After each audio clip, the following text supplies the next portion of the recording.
Hey everybody, and welcome back to another episode. So last week we talked about what it's like to be a godly woman, and we sort of reflected on the ways that us girls grew up in the church and maybe even were affected as young adults, and the ways that we're sort of being affected now from those conditionings. And this week we're going to talk to Joe about how to be, or how it was to be, a godly man. And as we were preparing for this episode, we came across an article about a similar topic, not just being a godly man, but being a godly husband. And we were reading through it, and it kind of like brought light to the way we used to feel. And I don't know if you're like us, but sometimes we forget how serious we were about the topics. Mm-hmm. Like we forgot really how in depth they were a part of our lives. And so we kind of like to read these articles now and then because it really demonstrates like exactly how we thought. And so this article is from crew.org and it illustrates how I think mostly how Joe grew up, how his home church thought about being a man or a godly husband. Yeah. And then how obviously crew felt about it and talked to us about it. And then even like how our last church before we left the faith thought about being a man. When I was a Christian, this is what I thought it meant to be a man, basically. Mm-hmm. And it's called the 6 Tips for Being a Godly Husband. Yeah. But like I was just saying to Katie before we started recording, I think that it applies like directly to just being a man in general, especially because if you were like me, I think a lot of Christian guys kind of think their purpose is to like have a wife and lead her and maybe have kids. Yeah, you were like kind of run your household. You were brought up to be like a husband. Right. Like you were pruned to be that way. So like this list would apply to you even if you were a single man. Which is actually a little bit of an interesting thought because I always felt like I was going to be a husband, or I wanted to be a husband and I wanted to have a wife. But I always felt a little bit like guilty about that because the Bible says that it's better if you don't have a husband, or if you don't have a wife. You know, how Paul talks about how like if you can go without having a wife, then it's much better to do that because you can serve God better. So like while I always did want to have a wife and I really wanted to marry you and really wanted to have like that whole experience of being in a relationship with a woman, I felt like that's kind of a carnal pleasure and I have to take this route because I'm not strong enough to be a real like Christian follower of God. Because you were so like, I don't know, like I feel like the Bible was such like a literal thing to you then. Yeah, and I think was. that like to other Christians, just the way that the culture was and the Christian culture was, it was beautiful to have like a marriage, you know? But like if you were super into like what Paul was saying in the New Testament, I think that, which is what I was into. You were super into Paul. I feel like then you would say that marriage is weak. Yeah, right. It was like a weakness to have to get married. Yeah, that's so that kind of sucks. Sets you off for a great marriage off the bat when you're like, well, I guess I'm going to settle for being married, even though God would rather have me not be married. Yeah. Yeah. So anyways, this article is about 6 tips for being a godly husband. And I just wanted to read off a couple of these because it was kind of shocking what I used to believe. So tip number 1 is love God more than you love your wife. This is an issue off the bat. I mean, I like, without even reading this description of this, I felt this so much that like the whole point of marriage, and I think it even says it in this article, that the whole point of marriage is for me to become more like Christ. Like marriage isn't for the people in the relationship. Its only purpose is to honor and glorify God. So like, yeah, off the bat, I'm supposed to love God more than I loved you. Well, and even that I was supposed to love God more than you as well, but I was also supposed to obey you. It's really confusing. Yeah. So let's read this description. Yeah. Okay. So the author says, after 3 years of dating Marianne, we began to talk about marriage. A little while later, we broke up. I was devastated. While praying one night, things became crystal clear. Marianne had become an idol in my life. I cared more about what made her happy than what made God happy.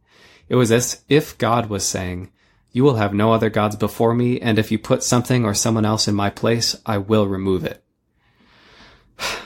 That part, I have to say, like, struck a chord in me, because I used to think that since I loved you so much, and I thought that I was making you an idol, Yeah. that I thought that God would kill you. Yeah, I remember talking about that. I was scared that you would be taken from me like your mortality. Like you would just die. Like God was going to teach you a lesson because you cared about me too much and you didn't care about him enough. Yeah, he would use your death to bring me closer to him. Yeah. I was really, really scared of that. Yeah, totally. I feel like what he just said is really accurate in terms of the way I used to think about being a man, because I felt like to be a godly man was to be in complete, like, subservience to God and to the obedient, like, to obeying God, to following the Bible. But I also thought that part of being a godly man was to, like, be a really good husband to you. And for me, that was really, really difficult. I think we'll probably have an entire podcast episode about this whole concept of balance in Christian life, but this specifically was really hard because on one hand, the Bible is saying that I need to love God and put him first before anything else in my life, like devote myself to him. All of my thoughts should be about him. On the other hand, I'm supposed to be a good husband to you, which is really difficult when I'm supposed to like have this other person that I love more than you. So that was an issue. Well, also, I mean, I think that relates to the metaphor that people use that you're married in a way to Christ, or that he is the bride, that Jesus is the bridegroom, you know, and it, in a way, like we are married, you know, to Jesus. I mean, we're in this marriage with three people and like one of them is the head, but you are also the head, the physical head, but like I'm also humanly head a of servant to him. Yes. Yeah. It's just really confusing. It's really hard to balance, like, who's getting the attention. It's almost like, I mean, we've said it before, it definitely is a third wheel. It's that you have to like look out for Jesus, this other person. I think like even more than this having to do with marriage, my idea of a godly man was a man who put God above everything else in his life. Yeah. And I think in some ways I did that. I took that really seriously and I really tried to do that. But yeah, for me, God was above everything else, including you, which like sucks to say that, but I feel like that was my intention, was that God would be higher than anyone else, higher than my family, higher than my career, higher than my happiness, higher than my fulfillment in my life, higher than anything. It was always God was what I was going after, and anything else in my whole life was unimportant compared to that. Well, I respected that and I supported that. Yeah, right. I know. It's weird. It's a weird, weird situation being married as a Christian. The next thing on this list of how to be a godly husband is to be a spiritual leader. It says, your wife probably came into the marriage with some idealized image of you two beginning each day around the breakfast table with some fresh squeezed orange juice doing your devotionals together. She imagined you leaving for work and saying, I'll be back this evening and we can have more devotions again. Okay, all right. Did you feel that way? No, I feel like this part is really insulting. I know. Then it goes on to say, about a month into the marriage, your wife was probably thinking, what happened? Reading the scriptures and praying together is so important. Okay, so this puts a lot of pressure on a godly man, but I felt this. I felt like as a godly man, I was supposed to be a spiritual leader. Not only in my relationship with you, which I especially felt like in my relationship with you, I needed to be a spiritual leader, but also just in general. I don't know how all you other guys felt, but I kind of got the impression that when I was a Christian, that the role of a man was to like move through your life and become a better and better Christian so that eventually you could be a leader that would help to like guide and counsel maybe younger people in the faith or get more and more involved in church. Like the progression of being a Christian was constantly getting more involved and constantly moving up higher into higher leadership ranks. And I felt that totally. I think like there got to be a certain point when before we signed on with staff with crew, craft with crew, I started to feel like, okay, my faith is really important to me. I'm taking it really seriously, and I'm going to have to start like leading other people in it or like teaching it to other people. It wasn't enough to just have a strong faith in God. I felt like as a man, as a godly man, my mission should be to start teaching to other people, start leading other people, not only evangelizing, but also like mentoring younger Christians and stuff like that. So I think I actually kind of had a shift at some point where I started like posting on Facebook more and like started kind of preaching from my Facebook statuses a little bit more and started being more vocal about things and started trying to like become a leader, which doesn't sound all bad, but it also put me in a really weird place where I felt like I needed to be in complete subservience to God. And I also needed to be a really strong spiritual leader, but I also needed to be super humble and like not think anything of myself and not claim to have any knowledge for myself, but only what God has given me. So again, it's just kind of a really like confusing place to be in. Well, it's confusing. It's another area where it's really hard to have that balance, I think, as just as a person. Right. Yeah, we talked about it a lot, like just trying to be meek, but also being strong, or being a servant, but also being a leader. It's just like when, like, obviously they tell you like, okay, you need to be a servant to God and servant to others, but also like a leader to others. And it's like, it's easy maybe to say it, like to tell someone that and like to put it on paper. Oh, here's where you're serving. Here's where you're leading. But like inside your brain, I think like it kind of gets all messed up, and it leaves you feeling more like two people and not really knowing who you are. Right. Absolutely. Know? It's one of those things that seems like on paper, it kind of sounds like an interesting concept. Like, the idea that like a true leader is the most humble, or like, you know, that kind of an idea. It sounds good and it sounds really, admirable. And maybe it is in some ways. I mean, even as I'm thinking through it, I'm like, that sounds good. That sounds right. You know, there is some truth to it that you, like, if you're a leader, you don't want to be like dominating everyone. Yeah. You have some humility. But on the other hand, I think you need to also have some self-respect and like trust in yourself and believe in yourself if you're going to be a capable leader that's going to actually help anyone do anything. You need to like believe in yourself. So that actually leads perfectly into the next point. Number 3, being a godly husband means that you lead with humility. It says that, in Philippians 2:3, do nothing out of selfish ambition or vain conceit, but in humility consider others better than yourselves. So here, that's literally better. That is a perfect example of how I felt, how I thought that you needed to be a godly man, was that I needed to consider other people better than me. I don't know, again, I don't think there's necessarily anything like evil about this, but it also leaves you in a really confused place. It left me in a really confused place. Because again, on one hand, I'm trying to build up my knowledge and I'm trying to become secure in my faith and trying to understand my position in God's eyes and start to teach people and start to be a leader to other people. But on the other hand, I'm supposed to not think anything of myself, not do anything because of my own ambitions, which was difficult for me because when I started to like get into leadership or start to help mentor other people, I realized I really love doing this. But I felt like I was sinning because I loved doing it. Because you loved being in a leadership position? Yeah, right. And I liked being in a leadership position. Who doesn't? Like, you know, who doesn't like having a little bit of authority and like having people look up to you and look to you for answers? I loved that. I'm free to admit it now. I don't think I ever would have admitted it then, because at the time I felt like I shouldn't be like getting any personal enjoyment out of this. Like this is becoming pride for me. I'm becoming prideful. I need to just be humble.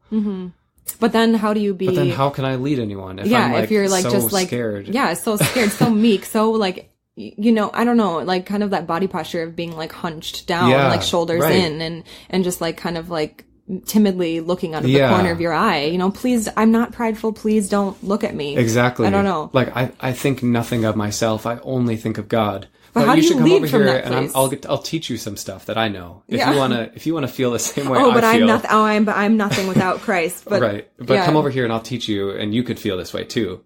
It's really weird. I had a really hard time with that. It's really hard for me too, because I think, maybe I don't want to put words in your mouth, but I feel like the thing, or one of the things that you were attracted to in me, was that I was like strong and confident in certain areas. I think anybody is attracted to confidence in another person. Yeah.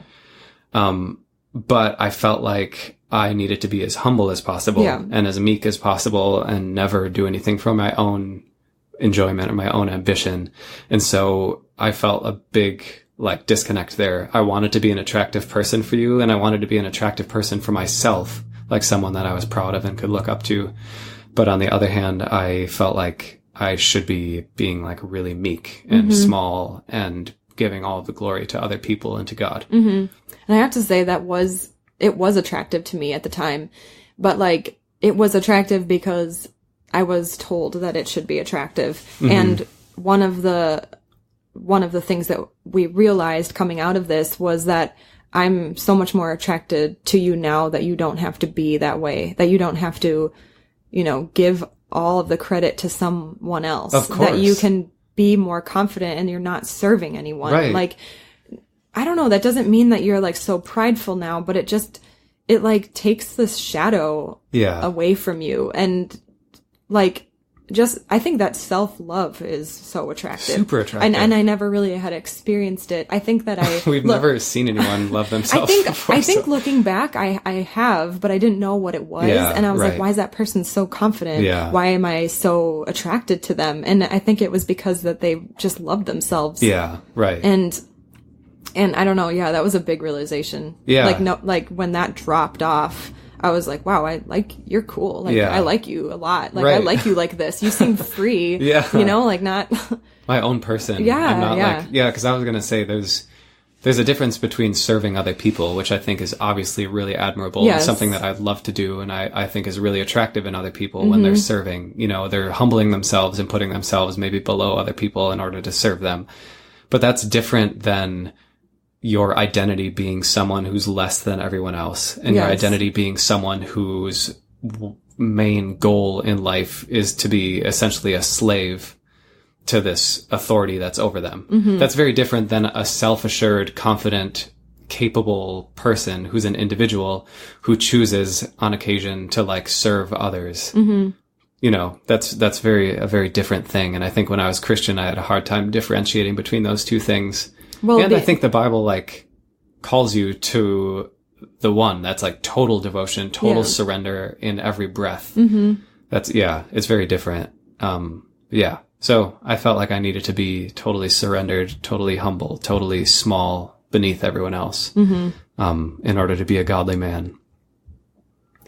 But it says that number 4, I also need to have godly courage. Okay, yes. 1 Corinthians 16:13 gives a clear definition of biblical masculinity. It says, "Be on your guard, stand firm in the faith, be men of courage, be strong." Okay, so we talked about this a lot before. This is like, I know the answer to this question, but like, wasn't it confusing to have to be strong, but yet be meek? Right. It was absolutely confusing to be strong, but to be meek. Yes, that. Like, how does it apply? It tore me apart. Yeah. Honestly, because I was really drawn. This was the other thing. I was really drawn to Christian men who seemed really strong. Yes. I was just talking to someone in the Facebook group about this guy named Matty Montgomery, who's the lead singer of a band For Today, like a Christian death metal band. And he was like a fire and brimstone kind of preacher. Like at the concerts, he'd be like yelling and like declaring God's truths and, you know, super strong. Like he came across super, super strong and very pointed and direct. The same thing with Paul Washer, I think his name is. He was another preacher, and I don't remember what church he was at, but I would listen to some of his sermons online. And he was, again, like very, very strong and like shouting, super powerful speaker, like very, very, confident in what he's saying and in the way that he understood the Bible. Same thing, like A.W. Tozer was like super strong. Really, all these guys that I looked up to and all these theologians and these like Christian men that I was kind of trying to follow in their footsteps were like passionate, strong, courageous, powerful men.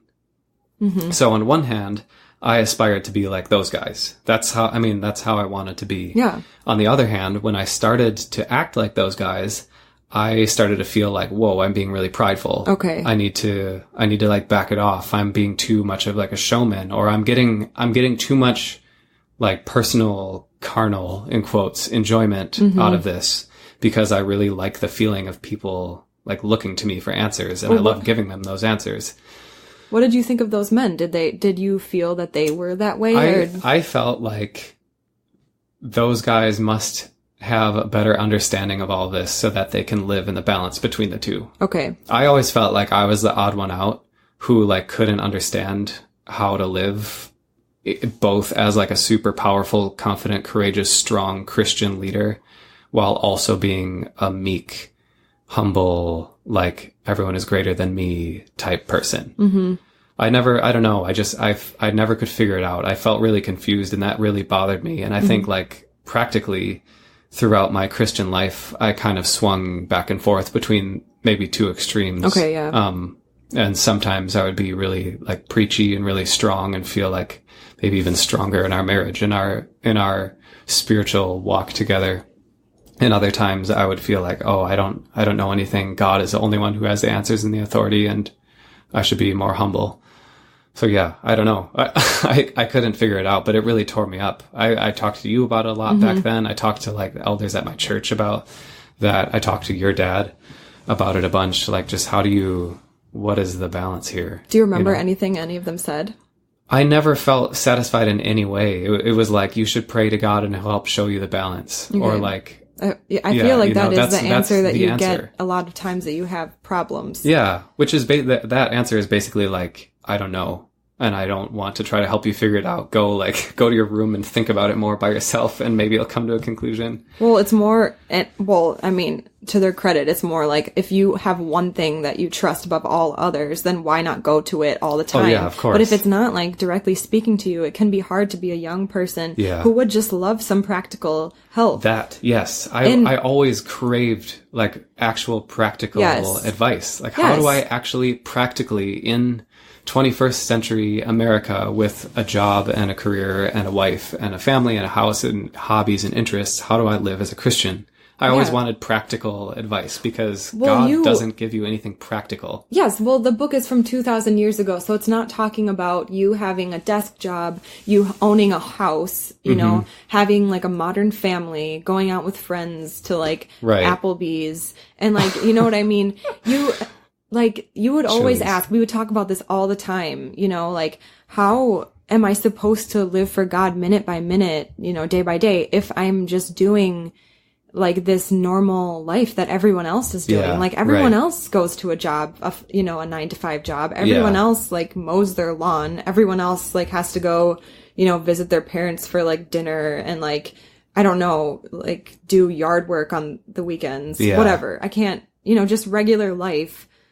How do I glorify God? I think that we were always looking for something way more radical. Yeah. You know? Right. Totally. That's how I felt. Because we were unsatisfied. And I think that we were constantly, and I think that you as a man was constantly scared to be lukewarm. Right. Well, I was. You wanted to be a man, like power, like strong. I wanted to be all the way in. Yes. Yeah. And that's what I aimed for. Mm-hmm. The last part of this section about having godly courage, it clears everything up for us. Okay, it says, and the essence of courage is to have such a great fear of God that you fear nothing else. So basically what it's saying, you shouldn't have courage because you trust yourself or you trust your own strength. You should have courage in this external force. That way you can still remain like a humble baby, but you can still be strong because you have like a strong lion God that's invisible, but he's going to take care of you. Wait, oh my gosh, wait, read it one more time. Read it one more time. The essence of courage is to have such a great fear of God that you fear nothing else. Okay, so are they using fear in two different ways in the sentence? I think so. So are they saying fear of God as in reverence of God, so that you know, you're not afraid of anything revere else. Or don't, so that you don't fear anything else. Right. So, because the other option is like, you're so terrified of God that you can't even focus on anything else to be scared of it. Yes. I can't imagine they're using it that way. No, but it's just strange. It's just, I think it's a strange choice of words. Yeah. No, totally. I mean, this is just some guy writing on the Crew website. So yeah, no, I know. I think it's like, I think everything, like every kind of like practical, I don't know, article we ever read about like how to be a good Christian is like that, where you read it and you're like kind of wondering like, but what does that mean? Like, how do I like practically live it out day by day? What does that mean, actually? We were talking about this like recently, that I think we always wanted to have like practical ways to get better at things. And it was always like, okay, pray or read your Bible or go to Bible study. And it was like, okay, yeah, I can see what you're saying, because that's like the basis of our religion. Like we pray to this God who's supposed to have all of the answers. And oh yeah, like I do feel like a little bit of healing. Like I do feel a little bit of freedom in the moment, but like, wait a second, here's this problem. Okay. Next day, here's this problem. Dang it. It's not gone. Like, how do I deal with this? Okay. Pray. And then it kind of like, you forget about it, and it's kind of dismissive. You keep dismissing all of your problems. Yeah. And now, like, you just started having a coach. You have a coach now. So you have coaching calls every week. We're reading books. And it's like finally that this itch, is scratched, that we are getting actual practical advice on how to deal with, like, how do I deal with, like, when I don't know, like, don't know what to do with my life, or how do I feel when I feel really insecure, or all of these things. It's so great to be able to have problems like that and explain it to someone, and they say like, oh, here's some super practical things. This practice of inner critic work is going to help your insecurity because of these reasons. And your brain works this way. Psychologists know this. And so this technique will be great for that. And you'll be able to see measurable results quickly. Oh, did you know? So freaking practical and so helpful. Finally, I know. Like when I was a Christian, I'd have those same questions, and it's like, oh, well, that might mean that your identity is in yourself and it's not in Christ, and you should pray about it. That doesn't mean anything. Like you go and pray about it, and maybe you feel some sort of relief because you're like, you think you're actively doing something, but it's not actually doing anything. Well, because you kind of meditate a little bit. Yeah. You're quiet. Yeah.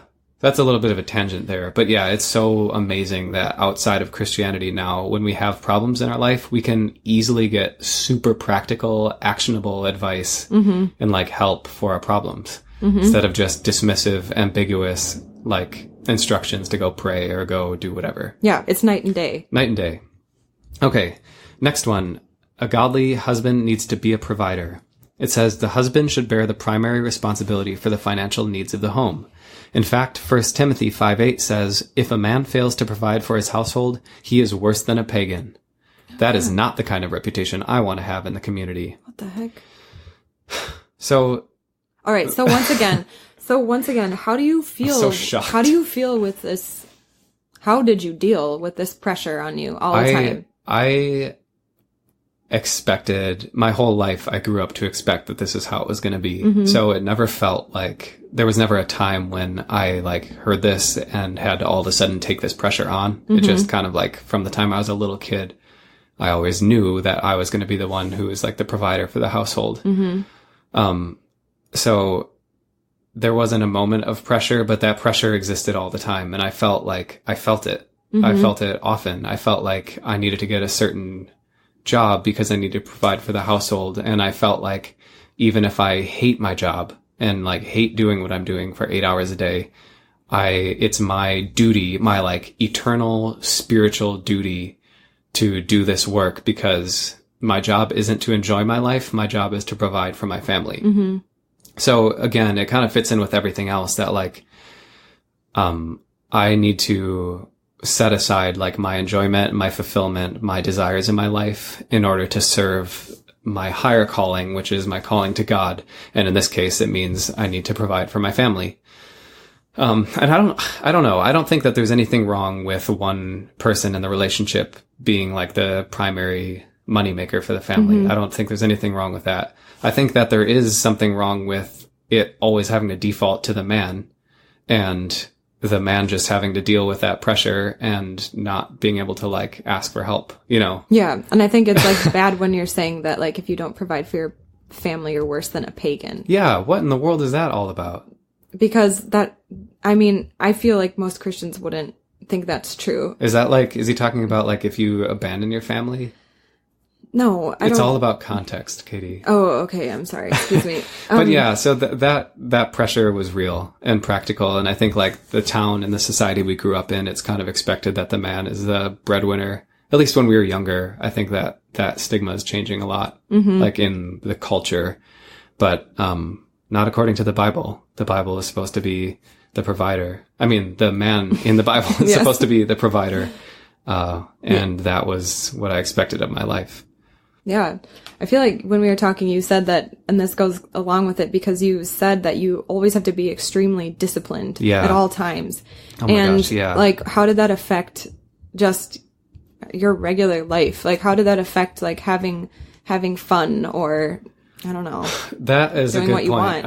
Discipline, actually, if there was one like aspect of godly manhood that I felt like I latched onto more than any other, was discipline. Mm-hmm. I felt like I needed to be a disciplined worker in order to make enough money to provide for my family. I needed to be a disciplined leader and always kind of keep track and keep tabs on where your spiritual life was, because like you were responsible for me.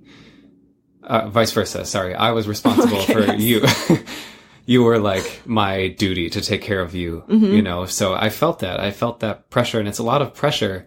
And it's not that I didn't like the responsibility of it, but like, how in the world can a person be expected to fully express their self and fully grow into who they are and like fully express their masculinity or femininity if they feel like they have this eternal calling on their life to be responsible for another adult? Yeah. You know? Yeah. And it's not fair to you, you know?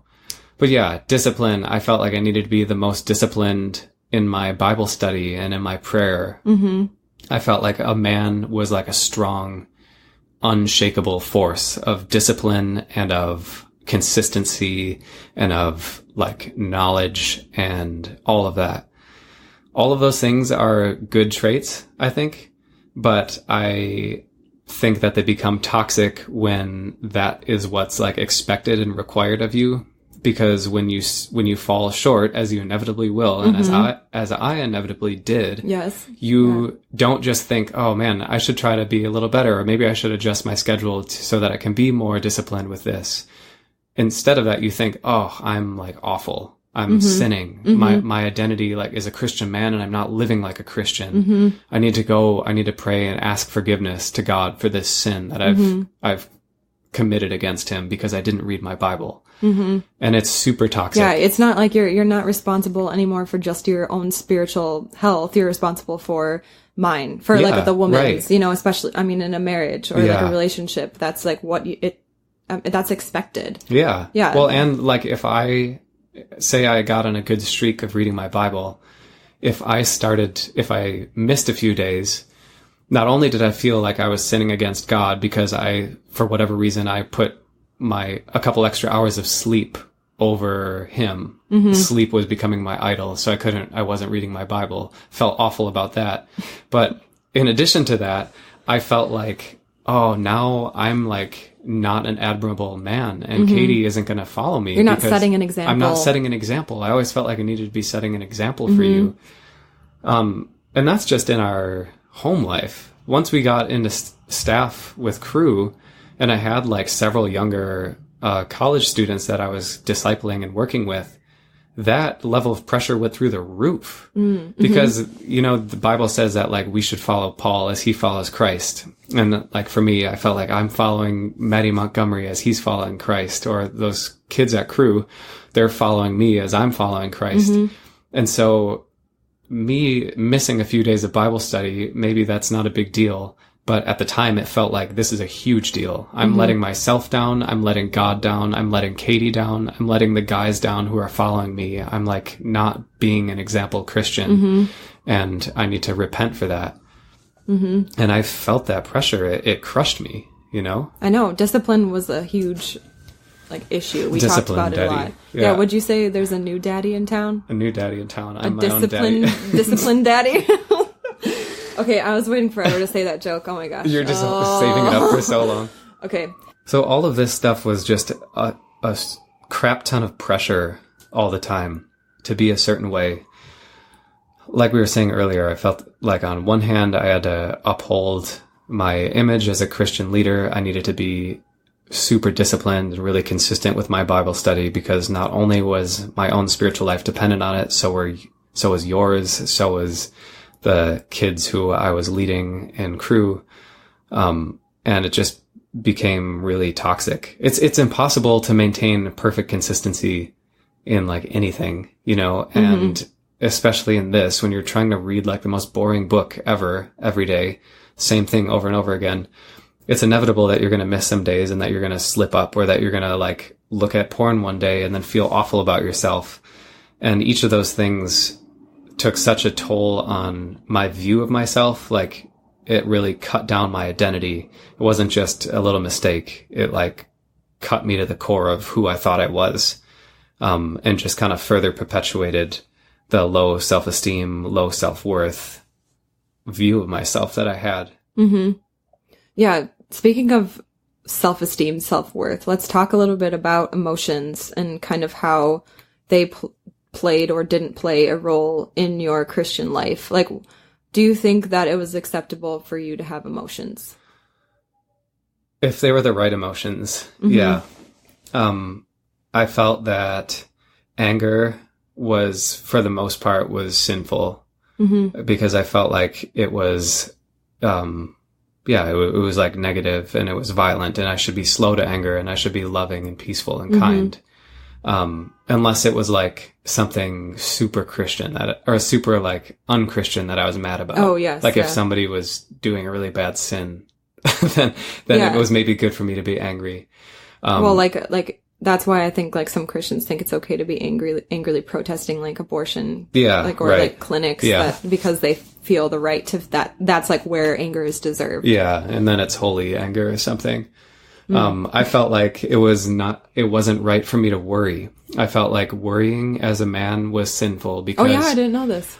Because I needed to be a strong leader for you. I needed to be like a bastion of strength and someone that you could depend on and lean on, not only spiritually, but just in our relationship. I felt like that. In addition to that, I felt like worry was a sin against God, because if I'm worrying about something in the future, that means that I don't trust God. You're not trusting. Yeah. Mm-hmm. So there was a lot of pressure to not worry about things. Mm-hmm. So when you naturally worry about stuff coming up in my life, not only would I feel bad because I was worried about those things, I would additionally feel bad because I felt like I'm also sinning against God and I'm not being a very good Christian because I'm even having this worry. Do you think this is why we like are constantly so in our heads all the time, monitoring every one of our thoughts? Yeah, absolutely. I mean, as I'm hearing you talk about this, like you're constantly worried about like every tiny little emotion that you feel and that maybe possibly you're sinning against God in it. Did you feel like, did you ever feel that if you were ever sad or depressed, that was also a sin? Because you're not, you don't have the joy of the Lord. Like you're maybe not saved if you're not happy or whatever. I had this experience where I went to this Bible study, this like big men's Bible study in my hometown. Mm-hmm. There were like 40 or 50 guys, and we'd go to this barn. And to me, when I first started going, it felt like this is exactly where I want to be, because these 50 guys were super committed to God. Like they were all really fundamentalist. A lot of them went to just these 2 churches in my town that had really fundamentalist beliefs and stuff. And all of these guys who ranged in age from like 18 to 70 were so passionate about God. Mm-hmm. They like really cared about following him, exactly all of that. And so, what were we talking about? Emotions and sadness. Oh, yeah. Yes. Right. So anyways, there was a time I brought your dad with me to that Bible study because I had been loving it so much. And at that Bible study, your dad was talking to the leader at the end and was saying to him, like, I don't feel joyful. I don't feel the joy of the Lord. I don't feel like happy, or it's really hard for me to feel grateful. Cause in churches and stuff, they tell you like, you should feel so grateful for what Jesus has done for you. Mm-hmm. And your dad was saying to that guy, like, I have a really hard time feeling that joy. I feel depressed. And the Bible study leader, who I respected so much because to me, he was like the image of a great Christian man, said to your dad, you must not be saved because Christians are filled with the joy of the Lord, and you should pray to God and ask that he come in and fill you and give you his joy. Did he say that exactly like that? Did he falter? Did he like have like maybe? Did no, he say maybe? Absolutely no. Because the other part of that is that this guy who I looked up to was a very strong, like leader. He spoke very confidently about what he believed the Bible to say. Uh-huh. So he said that to your dad, and I was like, felt awful for bringing your dad in the first place, because that's like the worst answer. If, your dad's been a Christian for 40 years or whatever, and then comes into this Bible study and this guy is like, oh, you're not actually and Christian. He's like, oh, hi, like as a human, I'm reaching out because I'm actually depressed. Yeah. Can you give me some help? Oh, let me just like make you a little bit more scared and say that you're probably not saved. Right. Like that is like exactly, that makes me so mad. Yeah. Like my dad. Poor dad. Oh, I like almost want to cry. Like I love my dad so much. And like, if you're in the church and you're like hearing that kind of stuff, you're not getting helped. Like if you have like clinical depression, or if you like just like are stuck in a way of thinking that makes you feel like kind of sad every day. We talk about this all the time, that your mind like can just learn or be addicted to just certain behaviors. Right. That like if you relate to the world always like as Charlie Brown when he's like walking away, like do do do do do. Like if that's how you see your whole life, then like that's how you will see everything that happens to you. And it has nothing to do with your salvation. No, it just like has something to do with your brain. Right. So to long answer to that question, yeah, I felt like if I was sad or if I was depressed, that too was a sin against God, because it meant that I wasn't grateful for what God has done for me. So another one would be, like expressing my need to be cared for. I have always had a really hard time expressing to you that like I would want to be like loved or held or like cared for, because in my mind, I was always supposed to be your leader. I wasn't supposed to ever need anything. Like neediness as a Christian man was a no-no. You do not want to be needy. Even just like wider than that culturally, it's not acceptable for a man to be that. But I think that even there was that extra bit of pressure as a man in the church that like you got what you needed from God. Yeah. You got what you needed from God and then you sent it down the line. Exactly. Like, and that is exactly it. Yeah. So like you're getting this.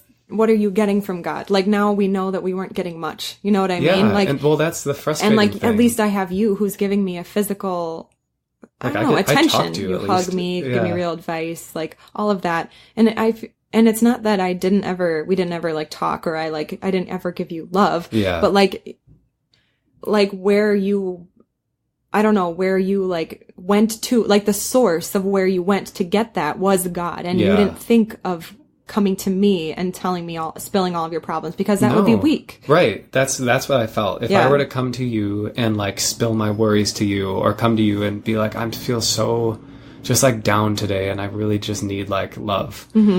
I would never do that, because I felt like that is not my duty as a Christian man. I need to be strong. I need to depend solely on God, not on anyone else, not on anything else. I need to depend on God and be a strong person that you can lean on, or a strong person that the men under me can lean on. And if I have struggles and if I have worries and if I'm feeling bad, then I just need to go to God. I always felt like if I'm having a bad time in my life, like if I was feeling extra worried or particularly depressed or really down about something or really needy, I would always feel like it's because I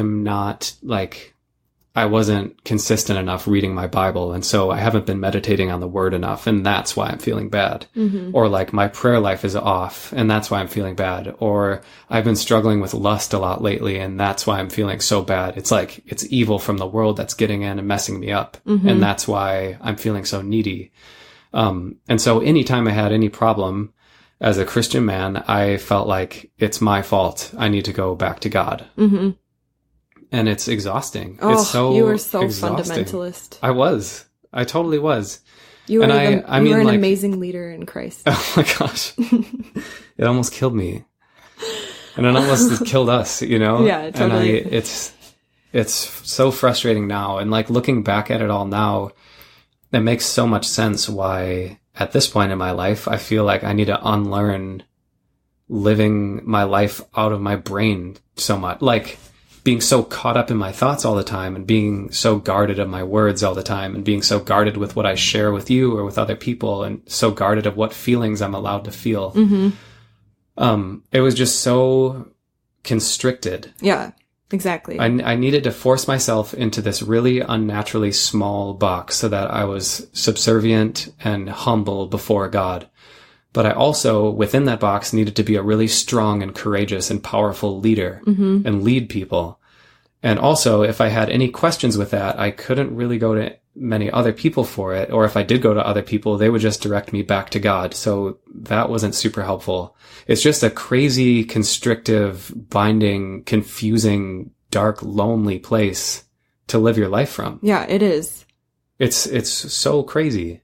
I want to talk a little bit more about that Bible study. When we were talking about this, you were telling me that, it kind of like goes back to the balance of between being strong and meek. Like you were saying, like you said that there was this one time that everybody was sort of like crying out to God. Oh, yeah. And I want to kind of hear about that. Yeah. So another part of being a godly man to me was being as righteous as possible. And so for me, I was really preoccupied with sin, or rather preoccupied with avoiding sin. Mm-hmm. And I think like with a lot of guys, that is like lust. I don't know. As a man, I'm really attracted to women, and I think that's like a really attracted popular to females. Yeah. I mean, like yes. It's pretty natural. Wait, you are?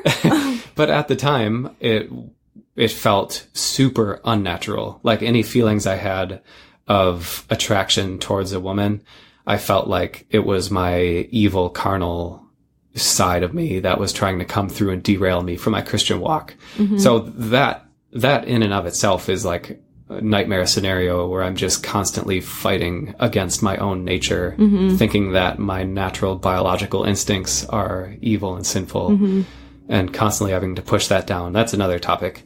But so, yeah, at that Bible study I was talking about before, a lot of times we would talk about our sins and like what we're struggling with. And I think many of you guys who are listening to this will relate to this, that we always talked about sexual purity. Like that was the cornerstone sin that like every man struggled with as a Christian man.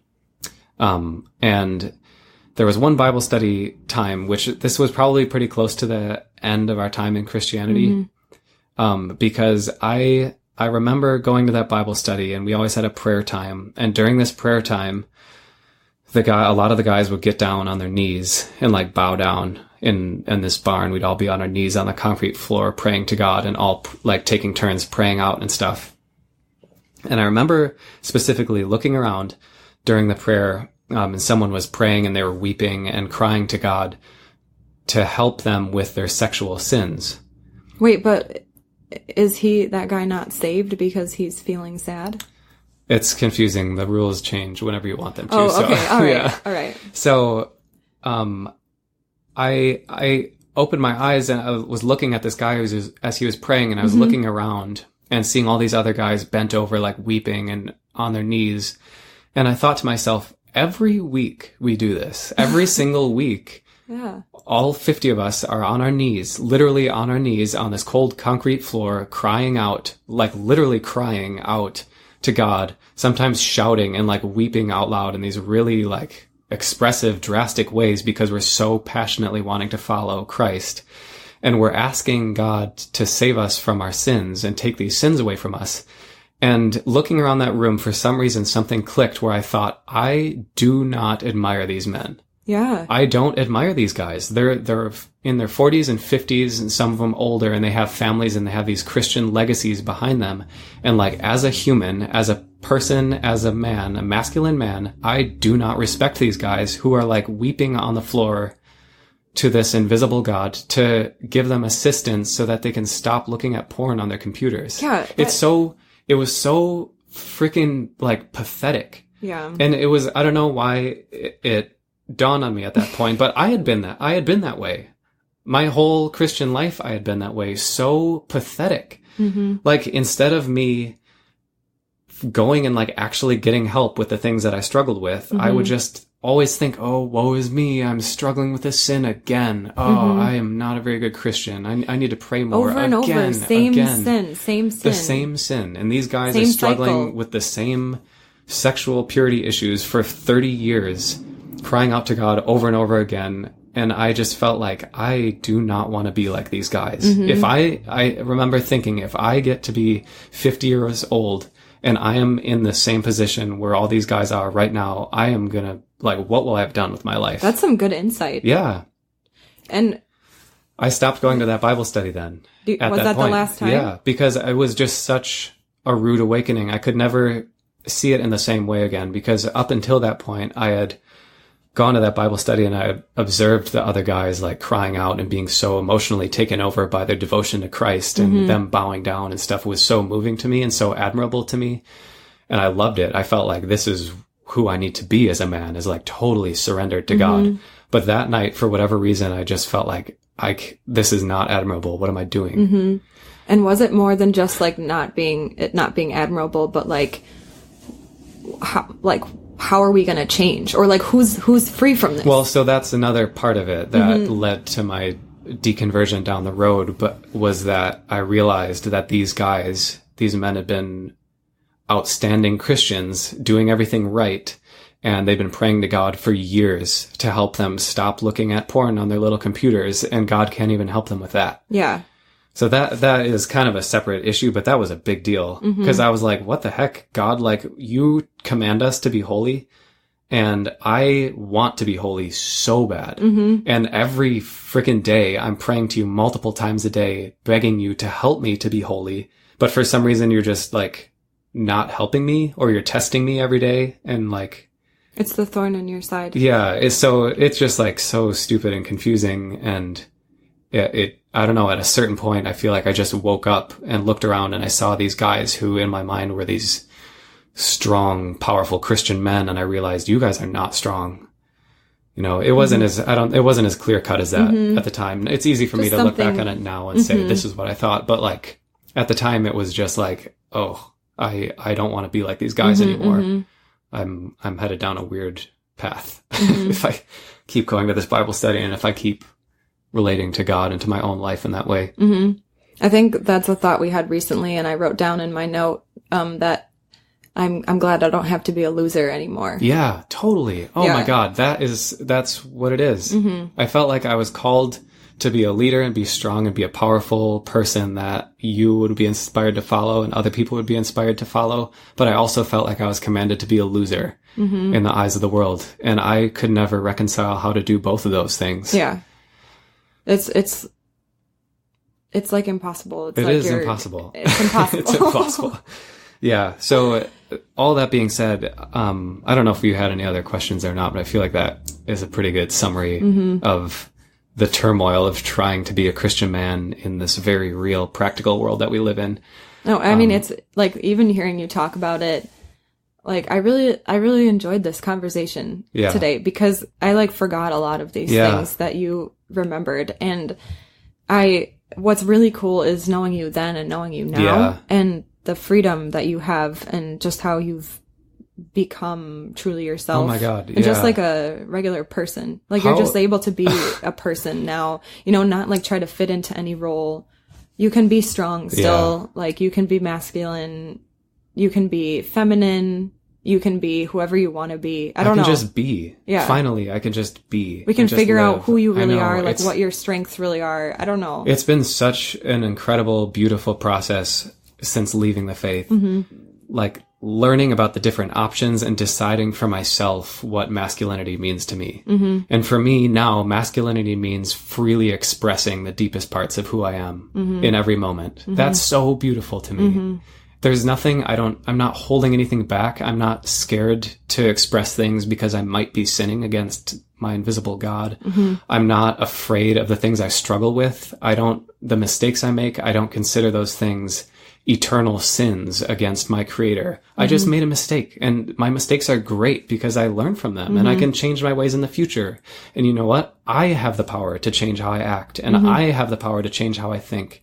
I don't need anyone else to change me fundamentally from the inside out. I have the power to do that. And it's so fucking amazing that I can embody my own masculinity and choose how to live how I think a man should live and express myself how I think a man should express myself. And it's just such an empowering, beautiful, wonderful change of life. Yeah, it definitely is. Yeah. Okay. That was beautiful, Joe. I feel inspired and I'm not even a man. Well, you're welcome. Okay. So if you guys like this conversation today and you want to talk more about it, you can find a discussion about it on our Facebook group, our Patreon, or our Instagram. When this comes out, we'll be posting this episode there. And we'd like to thank you so much for participating in our podcast with us and coming along this journey. It's crazy. It's so crazy. And we love you guys so much. We love you so much. We're so thankful that we're all on this ride together, because it's a really weird, difficult, confusing journey. But I think there's also a lot of beauty to be found in it. And we've experienced that with you guys so much. Yeah. We'll see you next week. Bye.